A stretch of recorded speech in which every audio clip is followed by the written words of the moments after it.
In September 2018, Glasgow Subway's new trains were revealed at Innertrans Berlin, an international trade and visitor fair for transport technology. The train's sleek design and clean interior almost forgotten amidst the speculation that these trains could run without a driver. Scotland is not unique and singular in this regard. Autonomous vehicles are being introduced the world over.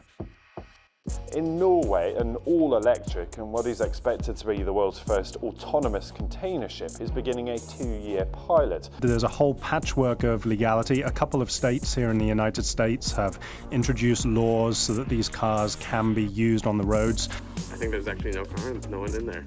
Wow, this is incredible. Driverless vehicles exist on a spectrum of autonomy, levels 1 through 5, with everything up to level 3 requiring constant human input and attention.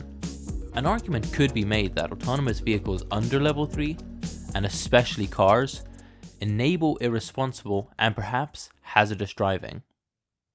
During the early days of Google's self-driving car initiative in 2013, the company was developing a level 2 semi-autonomous system called Autopilot.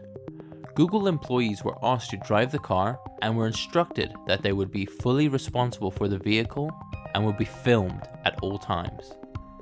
Despite being required to pay attention to the road, some employees were found behaving extremely irresponsibly, doing their makeup or even sleeping. Google shut down the Autopilot program shortly thereafter. In 2021, 64% of British road accidents reported driver or rider error as a contributing factor. 17% reported impairment or distraction, and 22% reported injudicious action. This includes driving under the influence of drugs or alcohol, ignoring signs, speeding, or being distracted by a mobile phone. Yet in a 2022 report published by Lloyd's Register Foundation, shows that only 27% of the global population believe they would be safe in a driverless car. So here, at Stirling's Forth Valley College campus, I've decided to gauge the enthusiasm that a younger demographic may have for this emerging technology. If you were to take a trip in a driverless vehicle, would you have any reservations? Would you feel safe? Probably not. In Scotland there's a lot of like back roads and stuff like that, so I'd be a lot more nervous on like a back road, so yeah. And so what would it take to convince you that it's 100% safe? Someone else going around in it. Despite the distrust shown by the public, driverless vehicles are shaping up to be a safer way to travel when compared to human drivers. Hitachi Rail, a Japanese-based railway company, remotely operates 2.4 kilometer long trains across 1,700 kilometers of track in Australia. These heavy haul trains can detect track hazards up to 1.5 kilometers away. On the opposite side of the world in California, Waymo, formerly Google's self-driving car program, launched the first driverless trip on public roads in 2015. In 2021, Waymo launched a driverless taxi service in San Francisco and partnered with J.B. Hunt to begin a test run of driverless long-haul freighters. They are now driving over 100,000 miles a week in level 4 AV vehicles. Waymo's vehicles are fitted with sophisticated computer software and a variety of sensors. These systems continually scan for objects around the vehicle and build a 3D image of the world around the car.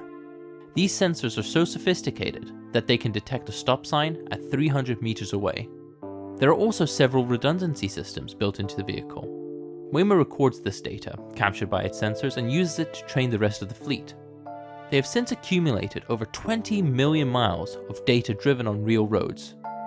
To put that in perspective, if you were to drive 100 miles a day, every day, it would take you over 500 years to reach that number. There's been a further 15 billion miles driven in simulation. As driverless vehicles of level 4 and above become increasingly prevalent, the government recently unveiled this plan to roll out self-driving vehicles, investing £100 million. According to a government report, 38,000 jobs could be created from this $42 billion industry. Based on the current pace of technological advancement and capital investment, it's clear that driverless vehicles will only become more prevalent as time goes on. Analysis by the Victoria Transport Policy Institute, an independent research organisation, suggests that autonomous vehicles may be commercially available and legal to own in some jurisdictions as early as the end of the 2020s. and will become normalized and commonplace by the 2040s. The potential benefits of self-driving vehicles are very appealing.